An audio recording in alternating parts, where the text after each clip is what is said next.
Good afternoon guys. आवाज आ रही है? Diksha, good afternoon ma'am. Good evening ma'am. Good evening. बाकी कोई आ रहा है? मैम वर्षा वर्षा कॉल कर रही है, वो बोल रही है सबको ना। हाँ, मैम वर्षा कॉल कर रही है, वो बोल रहे हैं सबको ज्वाइन करने के लिए। बोलो उसको ज्वाइन करने। मुझे आज एक चैप्टर खत्म करवाना है। मोस्ट प्रॉब्ली 15 ओके वाली क्लास डेट है तुम्हारी क्लासेस का। पता है हम लोग कितना पीछे हैं सारे सिलेबस में। ओके मैम, बोलते हैं। आशीष को बोलो, वो आया था सुबह।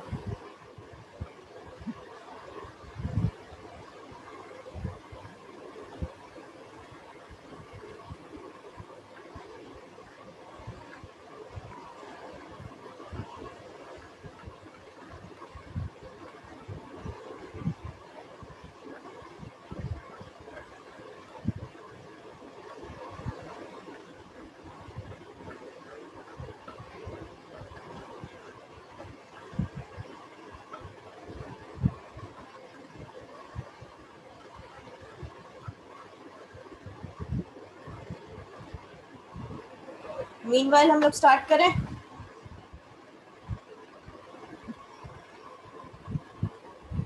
मीनवाइल हम लोग स्टार्ट करें फिर। मैम 5 मिनट वेट कर लेते हैं, बिकॉज अभी वो भी नहीं आई, वर्षा भी नहीं आई, अभी वो कॉल कर रहे हैं ना। ठीक है, ठीक है। आशीष को भी कॉल कर लो। दीक्षा, आशीष को कॉल कर ले यार, वो दोपहर में आया था। मैम करते हैं। रजनी को कॉल कर ले।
गुड इवनिंग गाइस, आवाज आ रही है? यस मैम, आ रही है। कल फिर क्लास होगी सेम टाइम, ठीक है? मैम अभी क्लास नहीं है फिर? भी होगी, कल क्लिनिकल बायोकेम की क्लास होगी सेम टाइम में, ठीक है? Okay ma'am. ठीक है, क्योंकि तुम लोगों को 15 तारीख तक, मतलब इस मंथ के नेक्स्ट वीक तक या उसके नेक्स्ट वीक तक मुझे सबको सिलेबस खत्म करना है, ठीक है? और हम लोगों का सिलेबस बहुत पीछे चल रहा है, तो I take extra class this week, ठीक है? तो आज हम इसका क्लास ले रहे हैं सेल पैथोलॉजी का, कल फिर क्लिनिकल बायोकेम का क्लास लेंगे। वेडनेसडे फिर सेल पैथोलॉजी और थर्सडे फिर क्लिनिकल बायोकेम, ठीक है? दासरम सर की क्लासेस नहीं है इस वीक, ओके?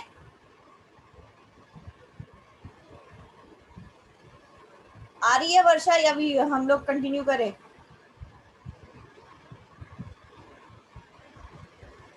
मैम नया ज्वाइन कर रही है। हाँ, क्या हुआ? मैम बोल रही ज्वाइन। चलो जब आएगी तब देखते हैं, तब तक हम लोग स्टार्ट करते हैं, ठीक है? आज हम लोग करेंगे respiratory system diseases. Respiratory system में कौन कौन से डिजीजेस होते हैं? बेसिकली जो अपर रेस्पिरेटरी सिस्टम होता है वो क्या क्या इंक्लूड करता है? हमारे नेजल पैसेज को, जिससे एयर ट्रैवल कर रहा है, फॉरिंग्स एंड लैरिंग्स को, ठीक है? ठीक है, यस मैम। ये स्ट्रक्चर्स Yes, क्या ma'am. करते हैं? हमें ब्रीदिंग प्रोसेस में हेल्प करते हैं। Air is breath taken in and given out. Trachea, lungs वगैरह के रेस्पिरेशन में ये मदद करते हैं, ये एयर पैसेजेस।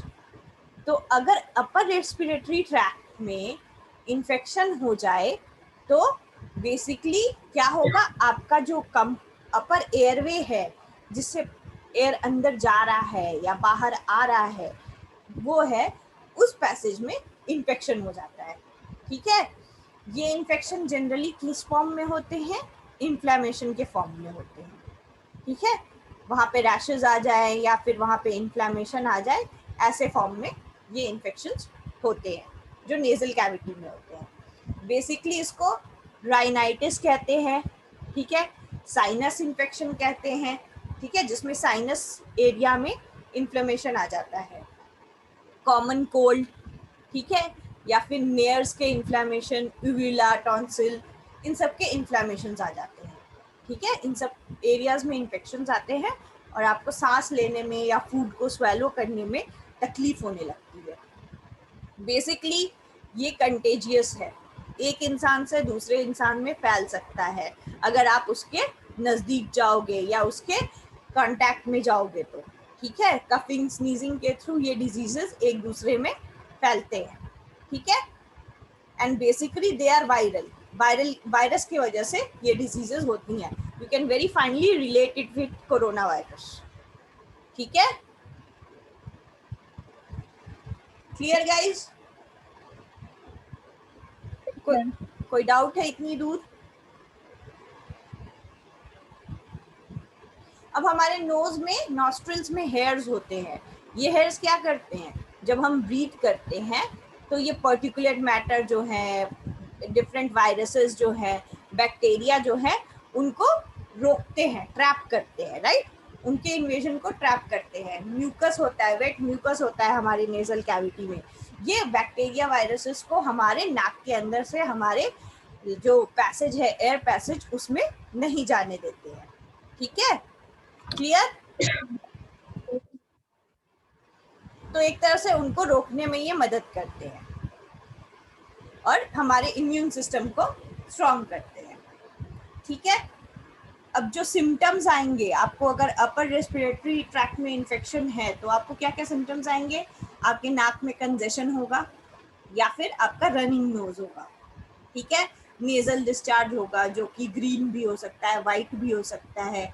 स्नीजिंग होगी, हो सकता है ब्रीदिंग में थोड़ी डिफिकल्टी आ रही हो, ठीक है? सार थ्रोट, स्वेलिंग हो सकती है, पेनफुल, कफिंग हो सकती है, and at the same time fever हो सकता है।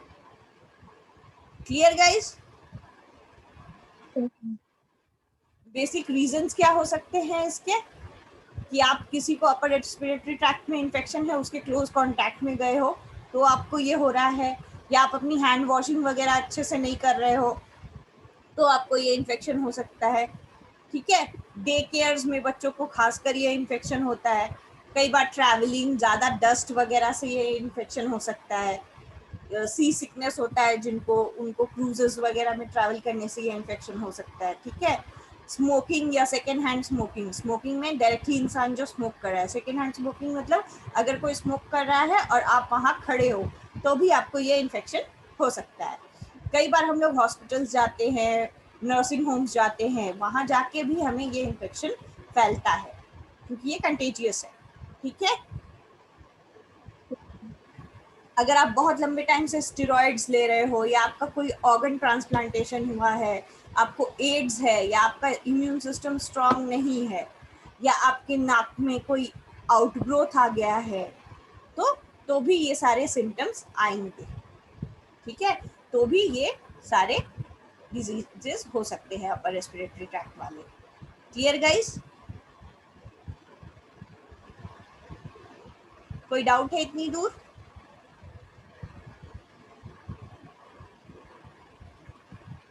आवाज आ रही है ना तुम लोगों को? Yes ma'am. समझ में आया इतनी दूर?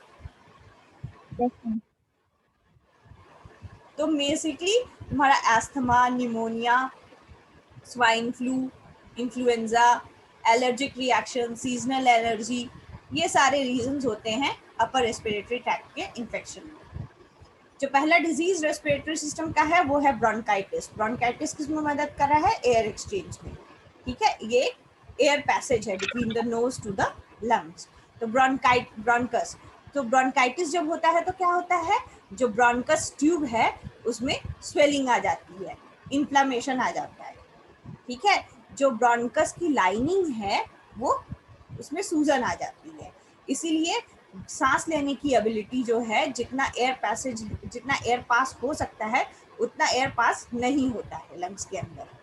ठीक है, क्लियर गाइस? ब्लॉकेज टाइप का क्रिएशन आ जाता है, म्यूकस जम जाता है उसमें। Clear guys?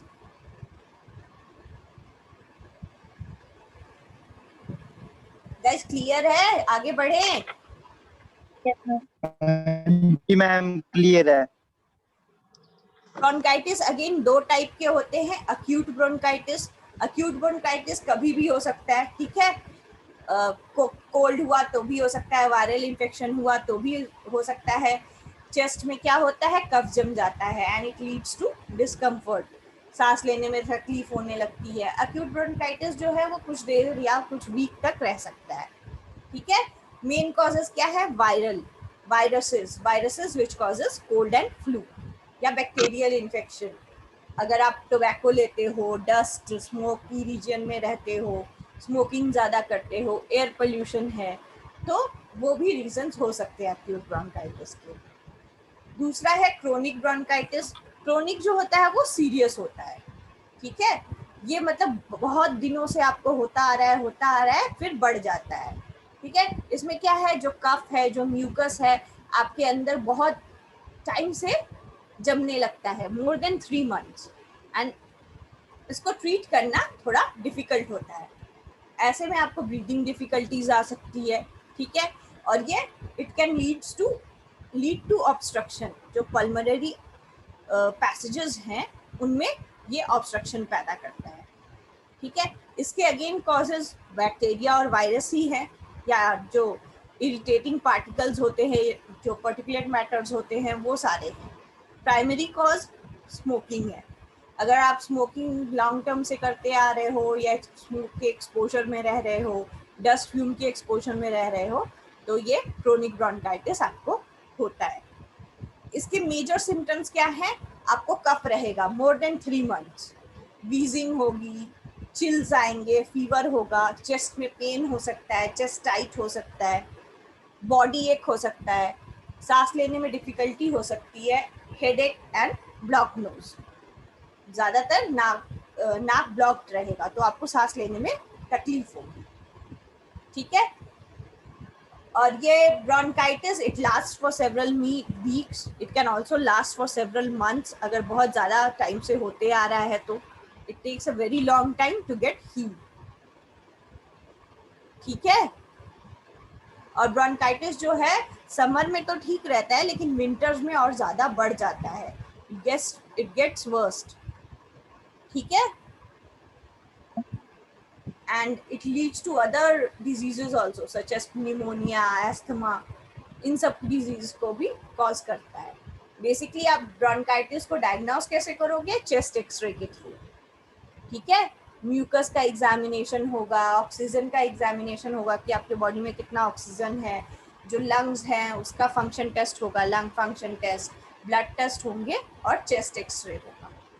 ठीक है. इसको आप अवॉइड कैसे कर सकते हो? Proper hand washing, limited exposure to germs. ठीक है.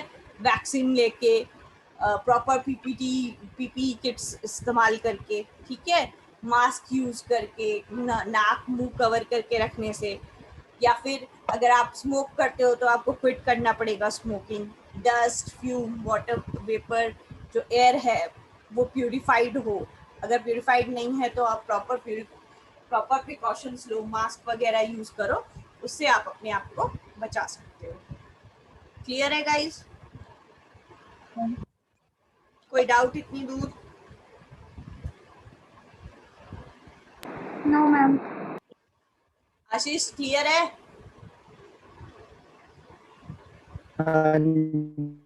मुझे आवाज आ रही है ना? हमें तेरी आवाज नहीं आ रही.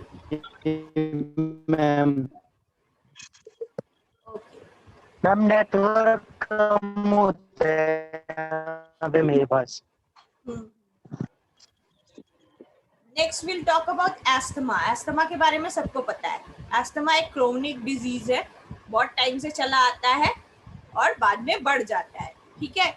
जो बेसिकली जो लंग्स में जो एयरवेज हैं जिनके थ्रू एयर बाहर आ रहा है या एयर अंदर जा रहा है, वो पैसेज, एयरवेज पैसेज सारे इन्फ्लेम्ड हो जाते हैं, सोलन हो जाते हैं.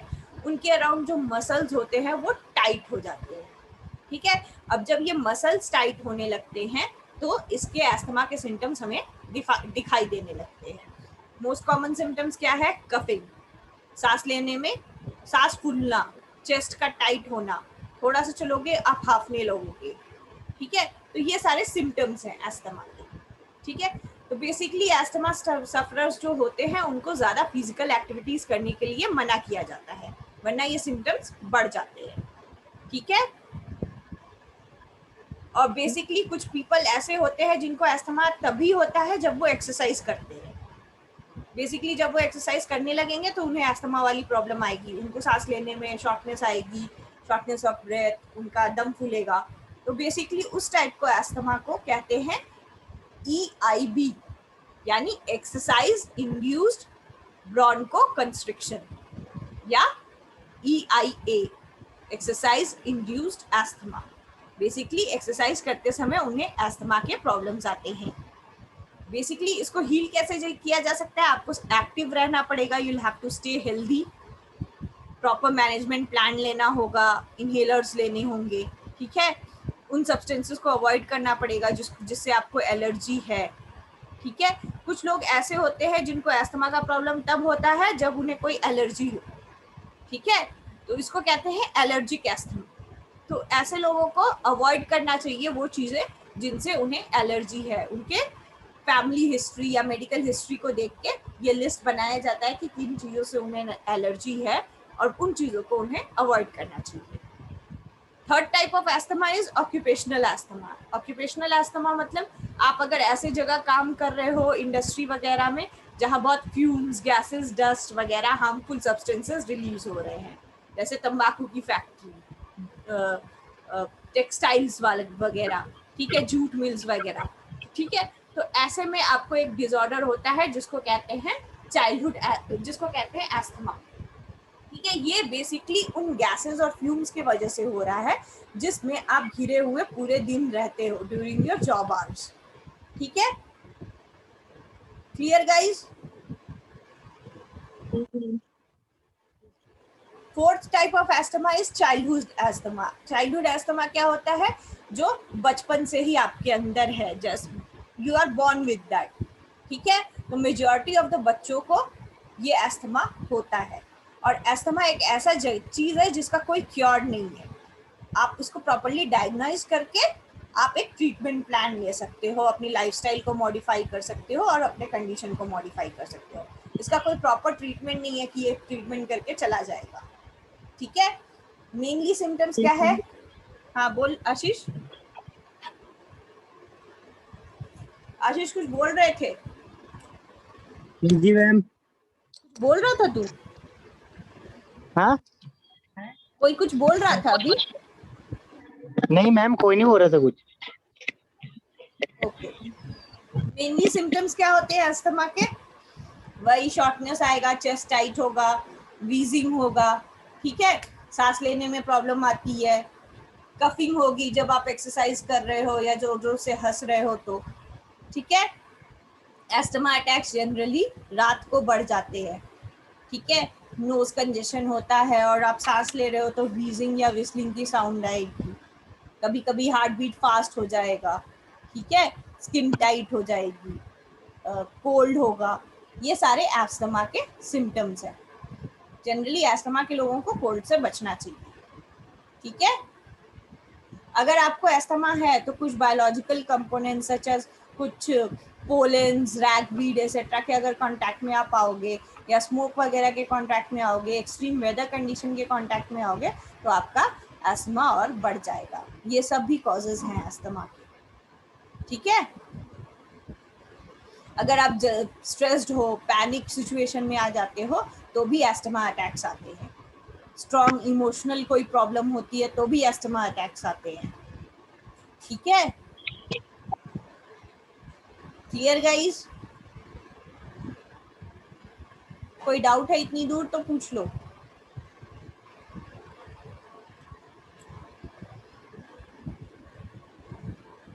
कोई डाउट नहीं है?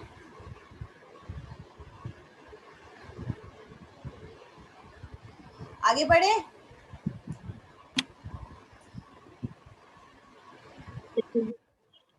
ठीक है दीक्षा, सब एक। Yes, ma'am. Next is pneumonia. Pneumonia में क्या होता है? लंग्स में इन्फेक्शन होते हैं, एल्वेलीज जो हैं जिससे गैसियस एक्सचेंज होता है वो बेसिकली चोक्ड हो जाते हैं। ठीक है ना, कफ होता है, बलगम होता है बॉडी के अंदर, चेस्ट पे, चेस्ट पेन होता है। ठीक है, बहुत ज़्यादा म्यूकस डेवलप हो जाता है। ठीक है, फीवर होता है और सांस लेने में तकलीफ होने लगती है। जनरली ये फ्लू के वजह से होता है बट इसके अदर कॉजेज भी हैं।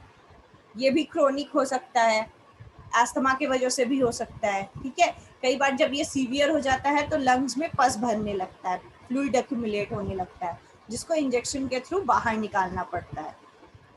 ठीक है, इसके भी सिम्टम्स सेम है, चिल्स आएंगे, फीवर होगा, कफिंग होगी, ग्रीनिश कफ, येलोइश म्यूकस निकलेगा, कई बार ब्लड भी आता है माउथ से निमोनिया में, हेडेक होता है बहुत ज़्यादा, एक्सेसिव स्वेटिंग होती है, फटीग, भूख नहीं लगना, एनर्जी कम होना। ठीक है, और अगर बहुत ज़्यादा एज है तो कई बार ये मेंटली प्रॉब्लम भी करता है लोगों में। ठीक है, न्यूमोनिया अगेन बैक्टीरियल भी होता है, वायरल भी होता है। टेम्परेचर 105 डिग्री से ऊपर जाएगा, ऊपर भी जा सकता है, 105 डिग्री तो जा ही सकता है। ठीक है, बहुत ज़्यादा स्वेटिंग होती है, पल्स रेट बहुत ज़्यादा बढ़ जाते हैं, लिप्स में जो नेल्स हैं उनके कलर चेंज हो जाते हैं, ब्लूइश हो जाते हैं। क्यों? क्योंकि हमारी बॉडी में ऑक्सीजन नहीं बचता। ठीक है, इसीलिए ब्रेन में ऑक्सीजन सप्लाई कम हो जाता है। ब्रेन में ऑक्सीजन सप्लाई कम होने से क्या होता है? हमें कंफ्यूजन के स्टेट में ब्रेन चला जाता है, ब्रेन ठीक से काम नहीं करता, इसको मेंटल सिम्टम्स कहते हैं। ठीक है, इसके apart cough, headache, muscle pain etcetera. Starting के 12 से 36 आवर्स बहुत मुश्किल होते हैं निमोनिया के। ठीक है, क्लियर गाइस? Yes, ma'am. कोई डाउट है दीक्षा? No, ma'am. सब एक। क्लियर है? दीक्षा पेपर कैसा हुआ आज? मैम मेरा ना सेंड बस ही नहीं हुआ, मेरी ईमेल ना तेरा मेल बंद हो नहीं गई आया है। है, तेरा मेल नहीं आया, इवैल्यूएशन नहीं हुआ है तेरा। मैम मेरा आया है, मैम मेरा मेरा ना चेक करना आउट मेल। बॉक्स में, मेरा आ गया मैम आशीष। मेरा ना आउट बॉक्स में जा रहा बार बार। तो फिर कैसे करोगे? फिर 0 मार्क्स आ जाएंगे। मैम मैं अपनी बहन की से भेजती हूँ, या तो फिर मैं न्यू बनाती हूँ मेल। उसको सेंड कर देना मेरे को, ठीक है? नहीं तो फिर एब्सेंट लग जाएगा तुम्हारा। मैम आप कॉलेज जा रहे हो आजकल की घर से ही? घर से, घर से। तो कॉलेज बंद है पूरे? हाँ जी, सब लोग घर से ही कर रहे हैं। हमें भी अपनी जान प्यारी है आशीष। लगता है मेरे भाई को नहीं जान प्यारी, वो जाता है कॉलेज। हाँ, आज बात हुई, आज वो गए थे कॉलेज। अच्छा, गए थे। यहाँ तो पुलिस बाहर ही नहीं निकलने दे रही पंचकुला में। तुम्हारा कहीं ऐसा नहीं हो भाई को पड़ जाए? तुम लोग ठीक हो ना? Yes ma'am. तो मैम बढ़िया है, मजे से घर पे हैं। फिर अच्छी बात है। ठीक है, निमोनिया समझ में आया? इसके कॉजेस फिर से हाँ जी वही, जी। बैक्टीरिया, वायरस, फंजाई, केमिकल्स, यही सब है। और रिस्क फैक्टर क्या है कि स्मोकिंग छोड़ना पड़ता है अगर स्मोकिंग कर रहे हो तो, कोल्ड से बचना, इन्फ्लुएंजा से बचना, ठीक है? अगर कोई न्यूरोलॉजिकल डिसऑर्डर है, स्ट्रोक वगैरह है, तो उससे बचना, सेरिब्रल अटैक्स वगैरह, ये सब इनसे बढ़ जाता है निमोनिया, ठीक है? हार्ट डिजीज, लिवर डिजीज, ठीक है? तो ट्रॉमा वगैरह से बचना इन सब का तोड़ है, रिस्क फैक्टर्स है। अगर ये सारे कंडीशंस होते हैं तो आपका निमोनिया क्योर नहीं हो पाएगा। डायग्नाइज कैसे किया जाता है? फिजिकल एग्जामिनेशन करते हैं, लो ब्लड प्रेशर होता है, हाई हार्ट रेट होता है, ऑक्सीजन कम है बॉडी में, इमेजिंग करते हैं, चेस्ट की सीटी स्कैन, रेडियोग्राफ एक्सेट्रा, ठीक है? माइक्रोबियल डायग्नोसिस करते हैं हम लोग, ठीक है? जिसमें कल्चर करके देखा जाता है कि माइकोबैक्टीरियम ट्यूबरकुलोसिस है कि नहीं पर्सन के अंदर। Clear guys? Yes ma'am. Next is lung necrosis और लंग एब्सिस। इसमें क्या होता है? ये लंग्स पे अटैक करता है और लंग के टिश्यू के या जो कैविटीज है लंग में, उसमें माइक्रोबियल इन्फेक्शन हो जाते हैं। And as a result of microbial infection उसमें फ्लूइड डेवलप होने लगता है। फ्लूइड डेवलप होने से क्या करता है? वो कैविटी पस से भर जाती है, ठीक है? Yes ma'am. It leads to cough, fever, shivering, ठीक है? नाइट स्वेट्स, नींद नहीं आएगी, ठीक है? और धीरे धीरे जो लंग्स के टिश्यूज है ना, वो मरने लगेंगे, नेक्रोसिस होने लगेगा उनका। अगर आप कफ करते हो तो और कफ म्यूकस निकलता है तो उस म्यूकस में से अजीब सा स्मेल आएगा, अजीब सा फाउल स्मेल आएगा, कई बार ब्लड भी आ सकता है, ठीक है? सांस लेने में तकलीफ होगी। ऐसा होता है जब लंग्स के अंदर ये पस भरने लगता है, ठीक है? At the same time alcohol इसको वर्स्ट बना देता है, डेंटल डीके होने लगता है, टीथ में प्रॉब्लम आने लगती है, ठीक है? और चेस्ट का अगर हम लोग ऑनलाइन एग्जामिनेशन करें, चेस्ट एक्सरे वगैरह निकाले तो ये क्लियरली विजिबल होता है। ये जनरली क्यों होता है? निमोनिया अगर एक्यूट है या उसके अपार्ट आपको कोई डिजीज है जो आपको लंग्स में अटैक कर रही है, गैस्ट्रिक सेक्रेशन अजीब सा है, ठीक है? इन सब रीजंस की वजह से, या कोई ट्यूमर डेवलप हो रहा है आपके अंदर, ठीक है, जिसको नेक्रोटाइजिंग ट्यूमर कहते हैं, या कैंसर डेवलप हो रहा है, तो ये होता है। और ये डिजीज जब होता है तो इंसान का बचना बहुत मुश्किल होता है, ठीक है? Clear guys?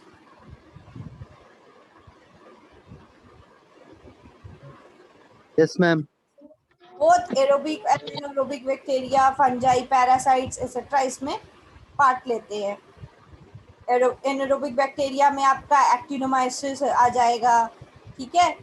एरोबिक में आपका स्टेफाइलोकोकस आ जाएगा, स्यूडोमोनास आ जाएगा, एस्पिरेशिया आ जाएगा, माइकोबैक्टीरियम आएगा, फंजाई में कैंडिडा, एस्परजिलस, और पैरासाइट्स में एंटामोeba हिस्टोलिका। ये सारे रीजंस हैं इसके। जनरली अगर ये किसी को होता है तो उसके चेस्ट एक्सरे, सीटी स्कैन में ये पता चल जाता है, ठीक है।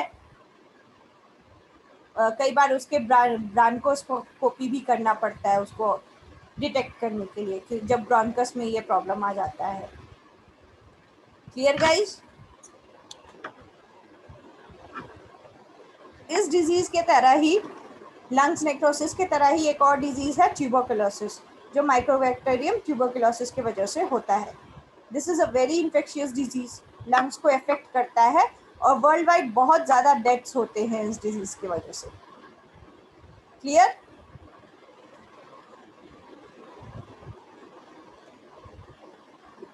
इतनी दूर कोई डाउट है तो पूछ लो।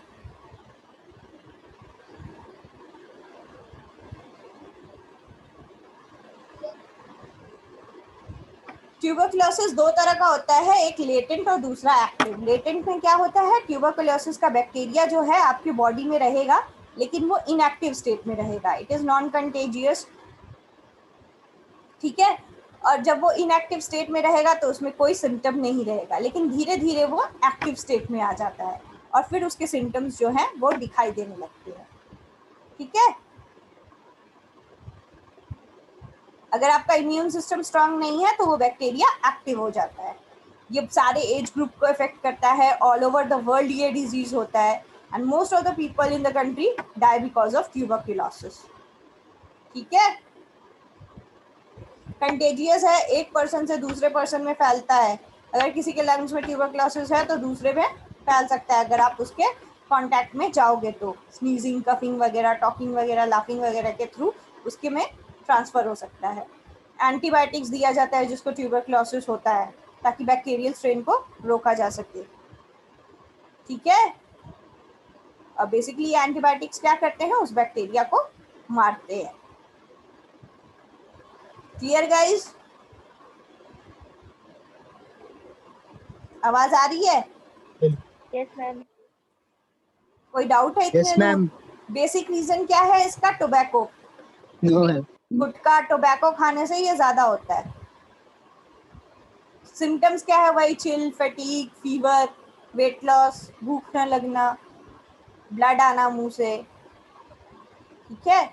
इट डिपेंड्स कि कितना इन्फेक्शन बढ़ गया है। कई बार लंग्स पूरा डिस्ट्रॉयड हो जाता है इसकी वजह से। टीबी को डायग्नोस कैसे करोगे, अगेन स्किन टेस्ट वगैरह होता है, टीबी का टीबी टेस्ट होता है, ठीक है, ट्यूबरकुलिन टेस्ट होता है। इन सब के थ्रू आप टीबी को डायग्नोस कर सकते हो। क्या हुआ आशीष? मैम कुछ नहीं हुआ, सारी जगह उसकी आवाज इसकी वॉल्यूम क्या बोल रहा है, किसी को सुनाई दे रहा है? No ma'am. मेरी आवाज आ रही है ना?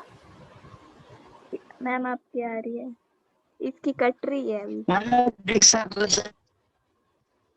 आशीष तेरी कोई भी आशीष आवाज नहीं। मैसेज लिख दे। हाँ मैसेज कर दो चैट में।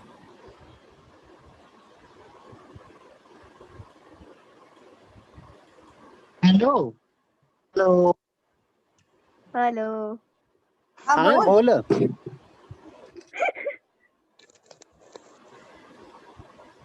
आवाज नहीं आ रही है तेरे को मेरी? क्या बोल रहा है ये? हेलो हाँ आशीष मैम, बोल। आवाज नहीं आ रही है? अब आ रही है। नहीं बोल रहा था, अब आ रही है ना? क्या मैम बोल रहा था? नेटवर्क नहीं होता है यहाँ, नेटवर्क नहीं होता है यहाँ पे। अच्छा हाँ, ये सबके साथ ये प्रॉब्लम आ रही है यार। तो बेसिकली तुम लोग ट्यूबरकुलोसिस का ट्रीटमेंट कैसे करोगे? इसका एक मेडिकेशन होता है, एंटीबायोटिक्स दिए जाते हैं, ठीक है, लंग्स, किडनी, ब्रेन वगैरह के लिए। इन एंटीबायोटिक्स को एक पर्टिकुलर टाइमिंग पे लेना होता है। मल्टीपल ड्रग्स दिए जाते हैं इसके ट्रीटमेंट के लिए। इसका लेंथ ऑफ ट्रीटमेंट होता है 6 मंथ तक हो सकता है इसकी मेडिसिन चले, ठीक है। और ट्यूबरकुलोसिस मेडिकेशन जो है वो बाकी सारे ऑर्गन्स पे इफेक्ट डालती है, उसके साइड इफेक्ट्स बहुत ज़्यादा होते हैं, ठीक है। में हो सकता है यस फीवर मैम। आए, यूरिन का कलर चेंज हो जाता है, कई बार ट्यूबरक्लोसिस की मेडिकेशन लेने से जॉन्डिस होता है, नौशिया, वॉमिटिंग, ये सारे रीजंस होते हैं ट्यूबरक्लोसिस के मेडिसिन अगर लोगे तो। ठीक है, यस मैम। इम्यूनाइजेशन होता है ट्यूबरक्लोसिस के लिए, वैक्सीन्स दिए जाते हैं। अपार्ट फ्रॉम दैट आप खुद को कैसे प्रोटेक्ट करोगे, वही मास्क वगैरह पहन के, वेल वेंटिलेटेड रूम में रह के, ठीक है, जहाँ पे बैक्टीरिया का स्प्रेड लिमिटेड हो। इसके अलावा बीसीजी इंजेक्शंस दिए जाते हैं बच्चों को, जो कि वैक्सीन है ट्यूबरक्लोसिस के लिए, ठीक है, लेकिन ये अडल्ट को नहीं दिए जाते हैं क्योंकि ये अडल्ट पे इफेक्टिव नहीं होते हैं, और अडल्ट को अगर दे दिया जाए तो उनके स्किन पे इन्फेक्शन आता है, उसके स्किन यस पे मैम। एडवर्स इफेक्ट आता है, इसलिए ये इंजेक्शन अडल्ट को नहीं दिए जाते हैं ट्यूबरक्लोसिस पे। ठीक है, ड्रग्स ही दिए जाते हैं, एंटीबायोटिक्स ही दिया जाता है। क्लियर है गाइस इतनी दूर? Yes ma'am. इसके अलावा तुम्हारी 2 डिजीजेस बच गई हैं। ये मीटिंग खत्म होने वाली है तो एक बार रीजॉइन करना, मुश्किल से और मुझे 15 मिनट लगेंगे इस क्लास को खत्म करने में, ठीक है? तो एक बार रीजॉइन मैम करना। एक बात और थी, हाँ बोल। ट्रेनिंग्स का क्या हुआ जो बोल रहे थे आप, लग रही हैं क्या लग रही है? ट्रेनिंग? ट्रेनिंग तो लग गई तुम लोगों की, और लॉकडाउन हो गया। अच्छा, मतलब अब वो क्या, अब कैंसिल है और जब तक लॉकडाउन है, नहीं, या चलेंगी वो कंटिन्यू? जब तक लॉकडाउन है तब तक थोड़ी ना आओगे यार तुम, लॉकडाउन के बाद ही आओगे ना। यस तेरी मैम, लॉकडाउन के बाद ही। बात तो हो गई है तुम लोगों की, आना है तुम लोगों को, ज्वाइन करना है बस। कितने, 15 दिन का लगा चल? देखो 15 दिन का ही है लॉकडाउन, लेकिन और बढ़ाया जा सकता है। मतलब बढ़ेगा पक्का? हाँ पक्का। हम्म। चलो एक बार रीजॉइन करना। हाँ, अभी ये ठीक है मीटिंग मैम, खत्म हो करो। रही है।